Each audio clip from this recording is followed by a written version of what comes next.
Bam! Hey everybody, I'm John Harris and this is Info Products. Look, last time we spoke a little bit about your superpowers and the scope of creating an information product. And remember, with your superpowers, you need to look at some of the things that have happened in your life. Some of your biggest issues that you've had to overcome become your superpower.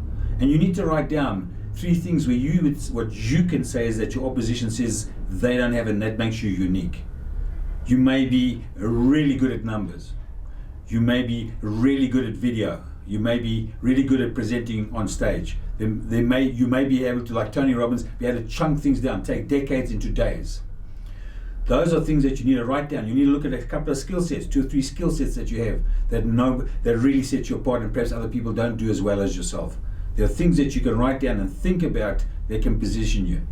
Now today what we want to talk about is the second step, which is, and I'm just looking at some of my notes here, the core elements that turn your ideas into products. And there are 3 elements we want to look at now in turning in those ideas and how to turn them into products. And that is, the first one is positioning, how to position yourself, and you're really looking at your unique message and how you're going to get that message across. The next thing you're going to look at is the platform that you're going to create, what modality and where you're going to do this. And last of all, you're going to look at the products themselves to see if you can sell those solutions. So if we take the first one and we look at you clarify your unique message, here's the definition.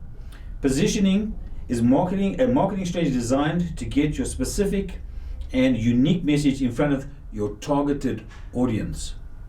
So let's have a look at ways that you're going to do that. Remember, you're trying to get to people to know, like, and trust you and know who you are and what you're about. So the first thing you're going to start to do is construct a positioning where your message has to contain certain elements. And those elements are who you are, what sets you apart, what makes you unique, what's the benefit of what you can give your audience, and what is the solution and the problem you're going to solve. And look, hope that you can connect emotionally with your audience, and then your actual hook and story. We'll go deeper into hook and story a bit later on, because the hook is really what's going to get people's attention. It's what's relevant today in a way that grabs their attention. And then your story, you can have 2 parts to it. You're going to look at your backstory, your origin story, how you got to where you are. And a lot of mistakes people make is they start with some great award or things they've won. You really want to start with a problem and how you got to, and that is part of your epiphany story, how you discovered a solution, how you got the results you got. And following on to that, you're going to get testimonies, case studies, and you'll want a small and large bio that you're going to be able to utilize in certain parts of your social media and so forth. So that is really a bit about how you, who are you, and how people can come to know you. Then you want to take that and you want to move forward to your platform. So here's I'm just looking at my notes again. To get your message in front of your target audience, how are you going to do that? So platforms captivate audience that gives them the opportunity to share your message and to sell your product and services. And the elements of a platform, you can look at email marketing to a list or somebody else's list. You can look at your social media reach. You know, you've got free and paid for social media. You can distribute your distribution vehicles through webcasts, podcasts, shows, etc. Your relationship that you can, and the influence that you can have, and the people you can connect with. You then want to look at the value that you can provide. So when you're talking on your platform, it gives you that opportunity. Are you going to do it in live? And this depends on you. Are you going to do it via podcasts, where they can hear you and they don't necessarily have to see you? Will you be doing videos? These are different formats that you're going to have to think about, and how you're going to create your platform, your blog, and so forth. But you really need to understand that people nowadays do watch video. And for a lot of people, I know it's difficult, so I'm not going to go too deep into it now, but video, you can then start to go on video and start to improve your videography and how you come across on video. The last part we're going to look at is products that you're going to sell, the solution that you're going to sell. And the definition, a compelling solution for a specific audience to serve their needs and satisfy their wants. So remember, there's a difference between needs and wants. People want certain things, they don't necessarily need them. But what you're going to do is create a story, an outcome, and a way of telling people things that they will start to think that is what they need is what they want. Okay, so some of the criteria for successful products. A product has to be obviously, first of all, profitable, and that's not as simple as it seems. A lot of times we do things that are not that profitable. The next thing is a product has to satisfy a market, the need and the desire. A product has to match the positioning. You need a product that matches what your story and what your positioning is. If there's a disconnect anywhere along the line here, you're going to lose your audience.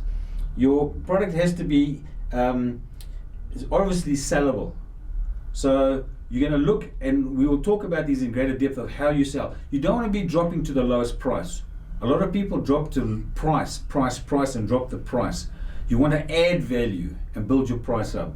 Product has to be created by a sustainable and repeatable process. The better you are with that process and how you repeat that process is very important, because the product itself is going to start from something that is free, something that is a low cost, and as you build that funnel out, which we'll discuss next time, then your core product. So we'll discuss more about that next time. So just remember, a lot of people start out with two mistakes, and maybe one of these is you.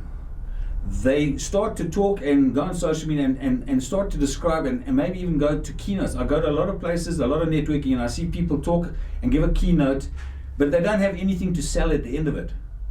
So they kind of position themselves and what they do, but they don't really have anything to sell at the back end.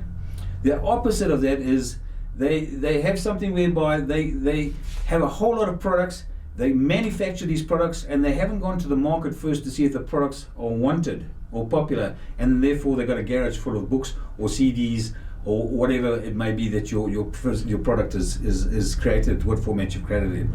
So those, or maybe one of those is you. You've got a whole lot of stuff sitting in the garage, or you've told a lot about yourself and you don't have anything to sell. And remember, there's different ways of getting products. If you don't have your own product, you can start by affiliate marketing, selling other people's products. You can also buy private licensing rights, where you can sell other people and get the rights to that. And then you can create your own product. And in your own product stream, as I mentioned, you're going to have cheap, free, and then core and expensive. So you can escalate that pricing and the value ladder. So there's a little bit about products and how to take your ideas and start to get them into a product format. And next time we'll go a bit further and we'll start to look at the actual funnel, product funnel. See you next time. Okay, I'm John Harris, and thanks for watching the video. Please, if you enjoyed it, if you liked it, just click the like button. If you haven't already, subscribe, and perhaps go and look at the other videos if you haven't already seen them. And I will see you in the next episode.